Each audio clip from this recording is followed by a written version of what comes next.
So do you guys, before you get up to bat, do you know how the pitcher's throwing and the window that the ball's coming out of? Okay, so that's one of the most important things of being a good hitter. That's why when we're on deck, we're watching the pitcher. When we're in the dugout, we're watching the pitcher, right? Because everybody's a little different. Some guys are, not straight over top, but more over top here. Some guys throw from a 3/4 slot. Some are a little lower. Some are even going to be sidearm and lower as you guys get older. So knowing where you're picking up the ball, right, where the ball's coming from, is like one of the most important things to being a good hitter, because we have to see the ball to hit the ball, right? And then if you have that information before you get into the box, you're going to be much more likely to get a hit. If you know he's coming from here, okay, I'm not looking at the whole big picture, right? Or the pitcher, right? I'm looking at where the ball's coming out of, that small window that his fingers are going to release the ball from. And then we can pick up the ball, pick it up early, track it in the whole way. And then if we're not swinging, right, if we're taking, okay, we're tracking, and then we're going to track all the way into the catcher's glove. Because the more we see the ball and the spin of the ball, the more we're training our eyes to see the ball. It's like anything else. If you're playing the piano, the more you play the piano, the more your fingers are on the keys, the better you're going to be.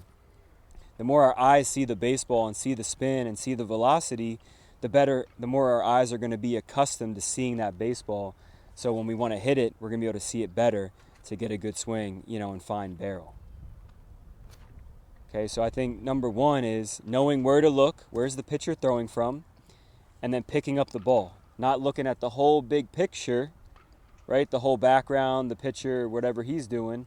We got to pick up where the ball's coming out of so we can track it in the whole way. And then if you're not swinging, make sure we get a good take, looking into the catcher's glove so you're seeing it the whole way, and then you can reset yourself.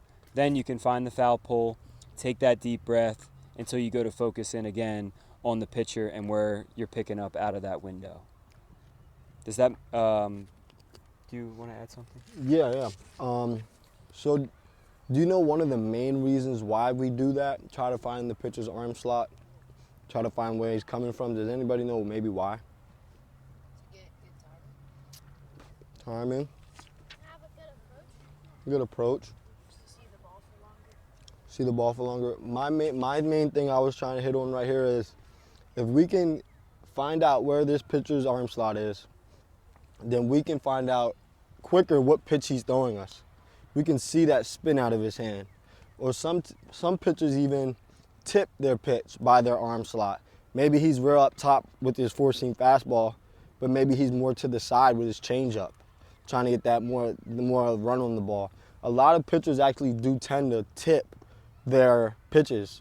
Even in the big leagues this happens, but especially in high school, in college, you'll see guys tip their pitches a little more often. So maybe here he's right here for a four-seam, but now he's a little over here with his slider, trying to get around it, So it can make us pick up the pitch easier, so now we can see what's coming and we can read it and stay back. If it's off speed or if it's four-seam, we know. So then we can go back to our guys in the dugout and say, hey, he's doing this when he's throwing X, Y, and Z, and he's doing this with his four-seam, but he's doing this with his changeup. You get what I'm saying? That's one way. Yeah, that's what I got. Thanks.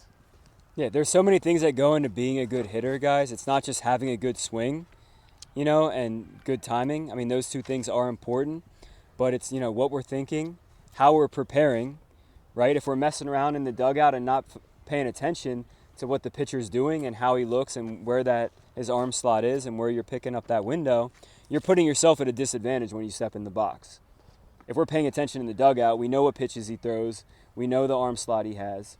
Once you get on deck and then in the box, you're putting yourself at a way better advantage, more likely to get a hit, where hitting a baseball is the hardest thing to do in sports, right? So let's give ourselves as much of a chance as we can, as many advantages as we can. That's why, what